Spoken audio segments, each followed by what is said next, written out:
His names, we need to know about them, how to apply them, ponder the meanings behind them. New class alert!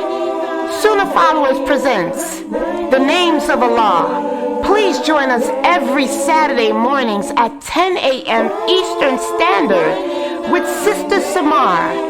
Streaming on all major platforms. Right here, channel SunnahFollowers.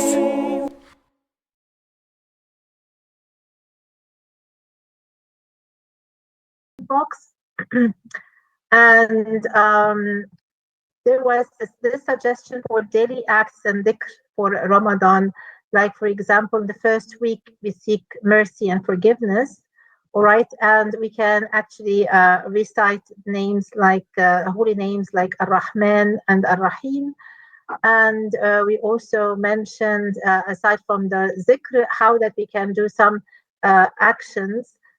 We take certain actions of good deeds in Ramadan. For example, like in the first day, you can show compassion to family and friends. And then the second day, we did there was the suggestion to perform Salat al-Tawbah, right, which is prayer of repentance, by which you can actually start this holy month like a fresh kind of start. And then there's this name Al-Karim on the third day, Al-Latif on the fourth, and so on and so forth. So for each day, we had in this toolbox a certain name that can be recited, and also actions that can that we can do in Ramadan, right? So I hope that you have this on the site. I will resend it to Sister Layla so that she can publish it for you to take a look at on SunnahFollowers. So it is really a very good suggestion. Some of the names can be recited 100 times, maybe less, maybe more. It depends on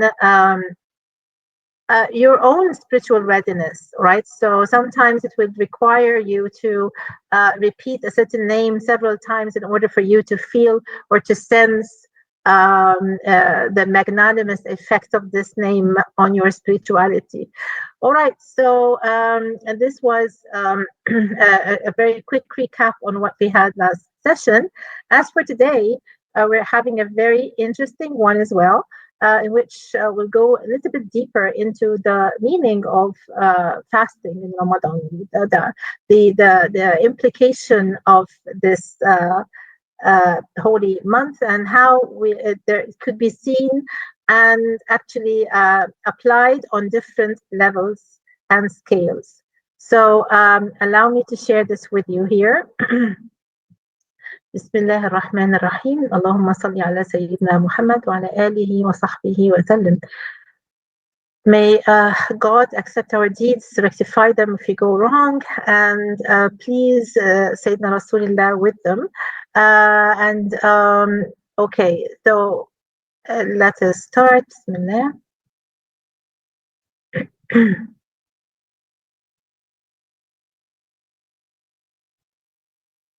Hold on a second, it doesn't show here.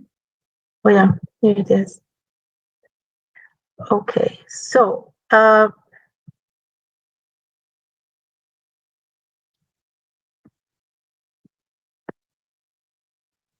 thing is here that Ramadan is a spiritual journey.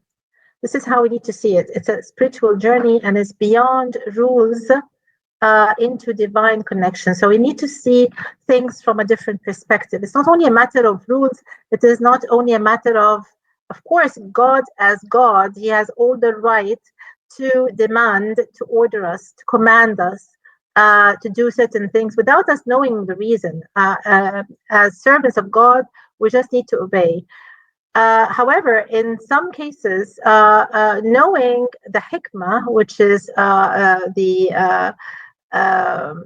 the wisdom behind those orders and demands, would actually draw you closer, right? But mind you, we as human beings, we can never actually have a complete understanding of the hikmah or the wisdom. But it is just an endeavor. We're just trying to see things from different perspectives in a way that would draw us closer to God. All right, so that is what we're trying to do today. So the spiritual journey of Ramadan is beyond rules into divine connection. That is the title of today's session. So Ramadan is a time for spiritual renewal and growth, offering a profound opportunity to deepen our connection with God. Let us see how. Now, there are 3 sacred levels of fasting. And this is, I think, very important for us to understand. Now, the 3 levels are as follows. There's the fasting of the common, the fasting of the special, and the fasting of the divine elect, the people who are elected and selected by God. All right, so there are 3 levels. And actually, those 3 levels, they can be seen, they can be actually implemented in all our lives. So not only in fasting, but whenever you are in the process of doing a certain act or in behaving in a certain manner, you can actually trace those 3 levels. So let's take the first one, fasting of the common. This is abstaining from food and drink.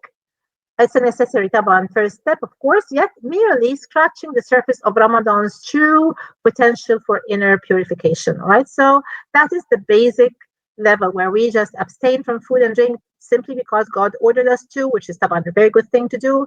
I'm not undermining this at all, but this is not enough. It is good, but not enough. The second phase, or the higher level, it would be that it's beyond the physical. It involves guarding the senses and mind from negative thoughts and influences.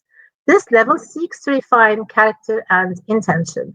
So let's go back to this point, which is guarding the senses and mind. That demands that we be conscious, that we are tactful. We observe what we say, we observe what we do.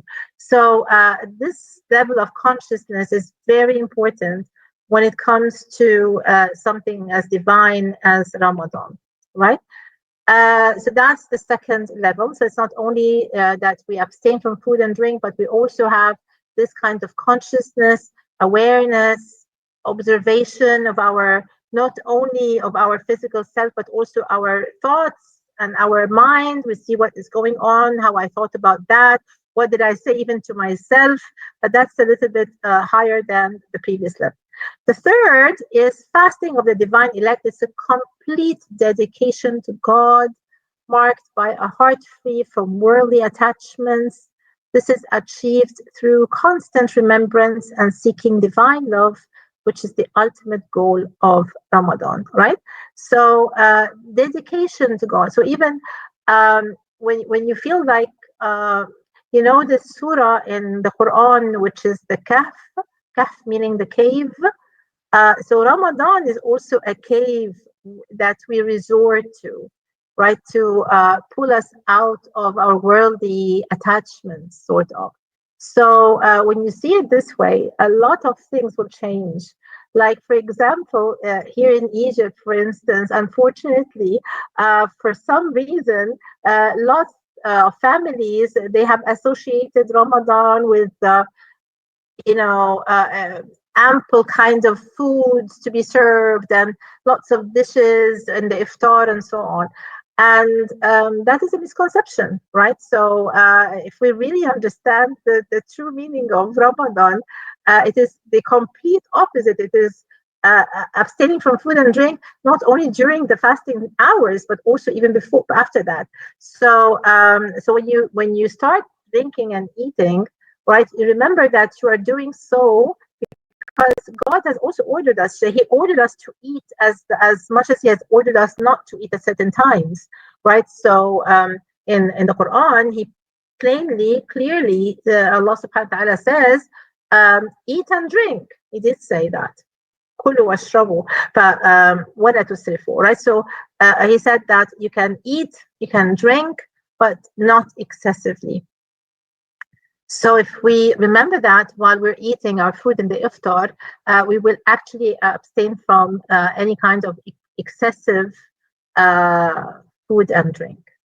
All right, that is the first thing that we wanted to discuss, which is the 3 sacred levels of fasting.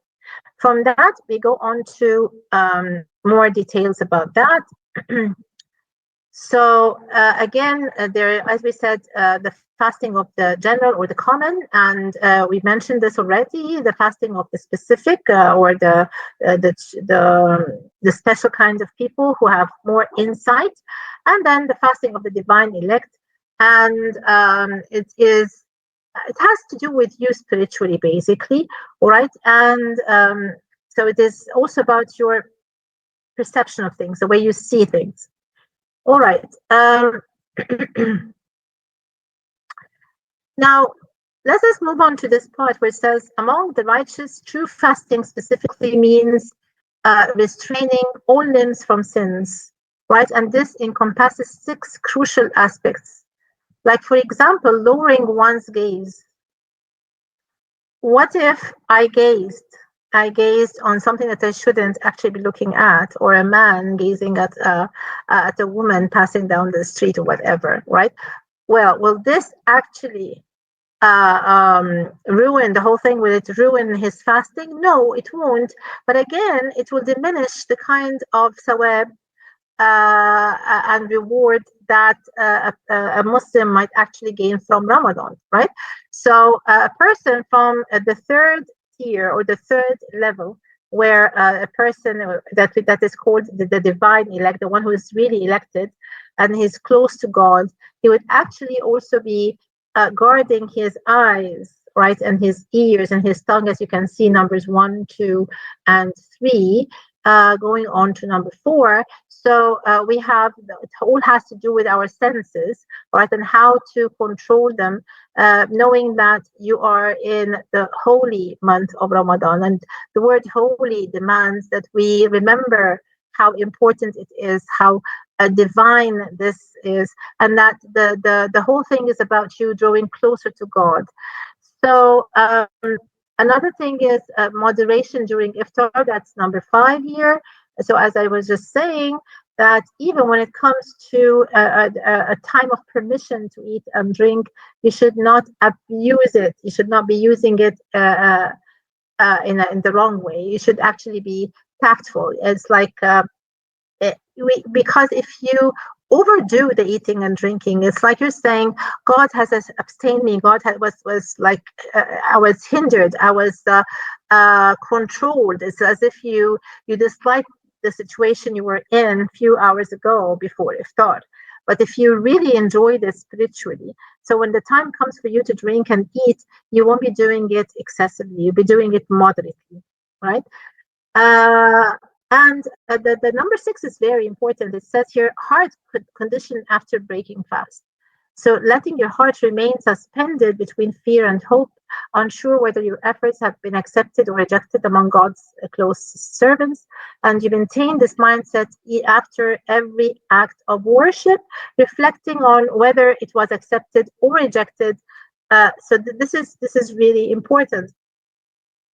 I'm not saying that you should be like worried, non-stop worry, or kind of that you are unsure about how God is receiving your deeds.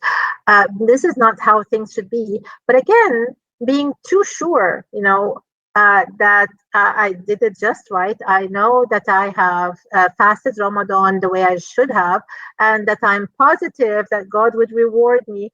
I mean, if it is said in a way that has some kind of vanity in it, then definitely it is the wrong way of doing it, right? So you should not be confident about yourself. You should be only confident that God is gracious, that God is benevolent. If you have trust in him, you're trusting him, you're not trusting yourself, you're not trusting that you did it the right way. You're always in a state of hope and desire, and that you are praying that God would actually accept your deeds. That is how it should be. All right, and from that we move on to to this part where we have the fasting of the common. There are, as we said, physical restraint and spiritual benefits. So the first level, right, and abstaining from food and drink, we're going back to it because you want to focus on something. That does not mean that there is no spiritual benefits from that, right? There is always a spiritual benefit once you comply to God's orders. So what could be the spiritual benefits? It says here, empathy for the poor and self-discipline are cultivated through the act of fasting. This restraint allows individuals to connect with those in need and to foster the strength to resist temptations. It is a seed that sprouts greater spiritual awareness and compassion, right? So these could be some of the spiritual benefits, right? So the idea of breaking loose from the attachment of your daily routine. I of course I remember actually I do come across lots of people, like for example my colleagues at work, that would complain that they are in the habit of drinking coffee in the morning, and now that it is Ramadan they won't be able to do so, and it is something that would actually irritate them, at least for the first week or so, right? Well, that's exactly what Ramadan is all about. It's about breaking you free from your habits, breaking you free from what you think is something that you cannot live without. Because once this happens at any level, whether it's food, drink, seeing your friends, going to work, if you think that you're too attached to anything, then that in itself is something that would displease God, right? Because he wants to free you. By being a slave to God and only God, you're freeing yourself being a slave to anything or anyone else. All right. And if you are, because attached is one way of slavery. It's another, it's synonymous to slavery. And God does not want us to be slaves except for Him, which is actually where freedom resides. All right, if we go a little bit deeper, we can see that the fasting of the special has two benefits, right? Different from the fasting of the commons. Now, for the special people, they're special because they exerted more effort. They're special because they purified and asked God to purify their souls. And the result of which would be, number one, mind purification. So control over thoughts and desires is achieved by focusing on virtuous thoughts and resisting negative impulses.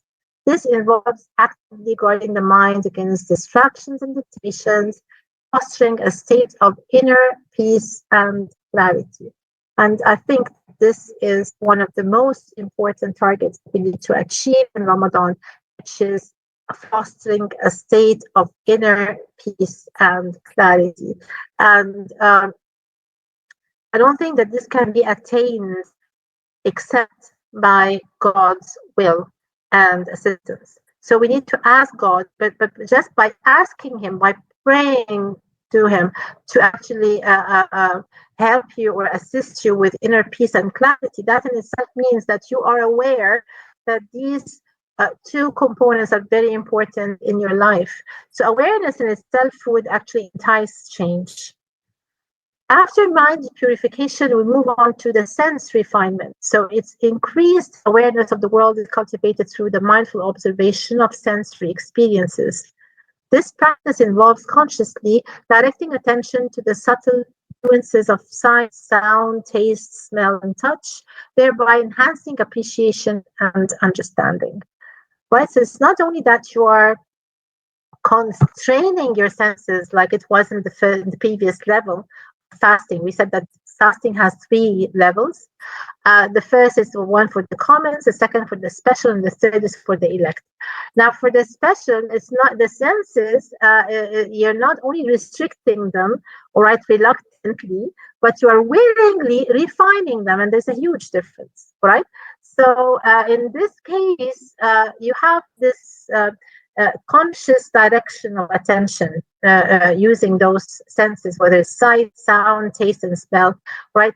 And this would actually enhance appreciation and understanding, as it says here, right? Moving on then to the elect. Now, those people, may God hopefully, inshallah, enroll us in this section, the ones of the elect. Now, they actually enjoy two things: total surrender and spiritual illumination, right? So total surrender, surrendering to God's will, embracing complete submission and trust in the divine plan. This involves relinquishing personal desires and ambitions, aligning one's actions and intentions with the divine guidance. And this is so important, because the first level, you will feel that they are actually exerting effort, they're forcing themselves to do what God has asked them to do. That in itself is a very good step, all right, for you to actually follow God's orders.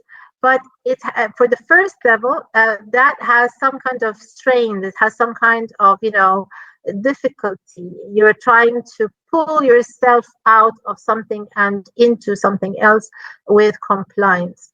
Whereas here in the elect, they do so with joy. They do it with pleasure. They find pleasure and happiness in following God's orders, right? So they aligned their actions. There's no effort exerted here. It comes in, spontaneously. It is. I need to remember one of the hadith by Sayyidina Rasulullah that says in Arabic, let me say it in Arabic and then translate it because I don't have it here. It says, لا يؤمن أحدكم حتى يكون هواه تبعا لما جئت به. May God help me translate that. It is saying, Rasulullah is saying that no one will be a true believer unless his tendency, right, would be aligned to what I have come with, meaning the orders and the demand that I come up with, that I came with from God. So alignment is a very important word here, right? And for you to reach that, for us to reach that level, it would take some time to actually, tame. That's the word, to tame yourself, for it to accept God's orders with pleasure and with ease. All right. So it says here in the first part, the first column, total surrender. The last three lines says that we're aligning God's actions and intentions with the divine guidance and accepting whatever comes as a part of God's wisdom. All right. As for the spiritual illumination, that's the reward that God has actually bestowed upon those people. So experiencing divine presence, receiving insights, and attaining a profound understanding of spiritual truths is the outcome of all that process, right? This encompasses perceiving the divine light within oneself and the world, fostering a deep connection with a divine source, and allowing divine wisdom to illuminate the path towards enlightenment. Isn't that beautiful? See how this level is actually a heavenly one. It is a reward from Allah subhanahu wa ta'ala onto those servants who were able to attain this kind of peacefulness, which is a result of al-jihad, which is that they have been striving against themselves, right? Because they're trying to, as I said, to tame that self, to mold it and shape it in a way that God and His Prophet Sayyidina Rasulullah actually demand. Okay. From that, we talked about breaking free. It is so important to break free from the worldly attachments in order for you to reach spiritual liberation. So the worldly attachments like material possessions, desires, the egocentric concerns, all that, these are all attachments, worldly attachments that create a sense of dependency and prevent the soul from reaching its full spiritual potential, acting as barriers to divine connection, right? That is why God is asking us to abstain even from food and from water even, right? Which is, basic thing. And that's exactly the point, that even the basic thing, which is drinking some water, he's not even discussing we're not talking about wine, we're not talking about anything that is really haram. We're even saying the things that God has labeled as acceptable, as halal, as available for us to do. He would actually restrain you from doing them, not because he wants to punish us, subhanahu wa ta'ala, but because he wants to teach us. He wants to refine our souls so that we don't get attached to those worldly attachments. From that comes the spiritual liberation. So freeing the soul for God through detachment from worldly distractions and a focus on divine remembrance. This liberation allows for a deeper connection with the divine, fostering inner peace and spiritual growth, and ultimately leading to a state of profound surrender and enlightenment. Right? So it is a process, and God, who created us, knows. He knows how the road is paved for us to reach the spiritual liberation, and it has to go through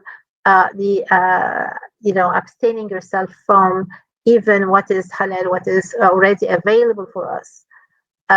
Okay, so from that, even hunger, physical hunger, right, this is the transformative power of hunger. It says here that the spiritual hunger, the body experiences a natural need for nourishment, of course, signaling a dependency on sustenance. So during fasting, the hunger becomes more pronounced, more seen, and urging us to acknowledge our physical limitations and needs. So it is good to see yourself that you can actually be hungry at times, because you know what happens once the first signal of hunger is seen or felt. You will spontaneously like order some food, you get some pizza and so on and so forth. You don't actually allow yourself to feel the actual hunger, right? Because once, as I said, once the alarm is set, you or most of us would actually, some even people would panic. It's like they shouldn't feel hungry, they shouldn't feel thirsty, but actually God is exposing us to this, and this is one way of refining the soul, right? Through overstepping the needs of the body. All right, from that, you can achieve spiritual awakening. So as the body abstains from food, the mind and soul have an opportunity to seek deeper meaning. This awakening involves introspection, reflection, and a heightened sense of awareness, leading to a stronger connection with the divine and a clearer understanding of life's purposes. Right, so this is how things actually go from one level to another. But for us to actually experience Ramadan with all these concepts and ideas clear in our minds, I think the whole experience will be different for us. And the last thing here is what can we do to take the maximum benefit from Ramadan. It says here, reaching divine proximity. Now, there are three things, and of course, these are not the only three things that we need to do, but they are the three basic things that we have to try our best to perform in Ramadan. First is increase prayer. We need to spend more time in worship, both obligatory and voluntary prayers, to strengthen your connection with the divine, and engage in personal conversations with God, expressing gratitude, seeking guidance, and finding solace in His presence. So let prayer be a constant companion throughout your day. And I think I need to pause here for a second and tell you that one very good way of enjoying praying could be using imagination. So imagination is really very important as a very good step. It's like a turning point, so that you can, instead of just thinking which verses I'll be reciting, how many rak'ahs I have performed, and so on. You can actually use your imagination.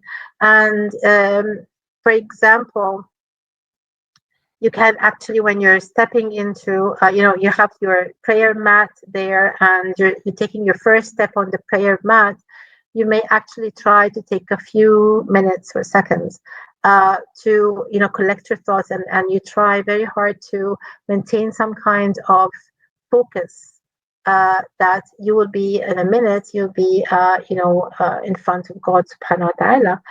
You can imagine the angels around you. There's nothing wrong with that, by the way. And the more you imagine, the more spiritually connected you will be. And I remember one of the Sahabas, the followers, but I don't really remember his name. He mentioned that when he starts praying, he could see, or it's like he can imagine hell on his left and paradise on his right, and he could see the straight path in front of him. And so he is using his imagination. And Sayyidina Rasulullah, he never commented on that negatively. He never actually reprimanded him for this, which means that he accepted that. So we can do this. We can make use of our imagination in a way that would elevate our spirituality during prayer. If you imagine that you are standing in front of a huge door, behind which would be lights and some kind of support, like lights and support from God subhanahu wa ta'ala. And then after finishing your recitation of the Fatiha and the verses, you feel like the angels have opened the door in front of you, and therefore you start kneeling, because you could sense the glory of these I can't really get to explain it, but it depends on how you want to imagine the situation, because I don't want to impose a certain, scene for you. You can have your own scene. You can. Some people would imagine Sayyidina Rasulullah being present while you're praying, and there is an evidence, by the way, that he is present, and it's only that we sometimes do not sense the presence, does not deny that he is present. And the proof is that in at-tashahhud, before you finish your prayer, you say Assalamu alayka ayyuhan nabi, peace be upon you, Prophet Muhammad. All right, so it's as if he is actually there in front of you, because in Arabic, alayka, assalamu alayka, right, it means that it is actually it is a pronoun for the someone who is present. All right, so again, so you can think of any of the Sahabas, the followers that you actually that you love and you feel that you're attached to. You can think of them, imagine them being present during your prayer. So that will take it to a different level altogether. So the first thing is increasing prayer. The second thing would be reflecting on the Quran itself. And you need to deepen your understanding of the Quran by reading the verses thoughtfully and contemplating their meanings. Study the interpretations and explanations provided by scholars, and strive to apply the teachings of the Quran to your daily life. Let the Quran be a source of wisdom and guidance. The last thing could be give charity, right? So we can make use of Ramadan and how that God has promised us that during that holy month, whatever good you're doing will be multiplied by 70, right? So even and of course, count is endless. Yeah, he is the most benevolent. So you can make use of all the good deeds being multiplied in that month. So we can also support organizations that provide assistance to the poor. Excuse me. And giving charity not only benefits others, but also purifies your own heart and brings you closer to God. Right? So these were some tips and some ideas that I wanted to share with you concerning this holy month, and how that we can see it from different perspectives. And there is this rule that says perception is projection, right? So once your perception of one thing changes, your projection and even your behavior would definitely change as well.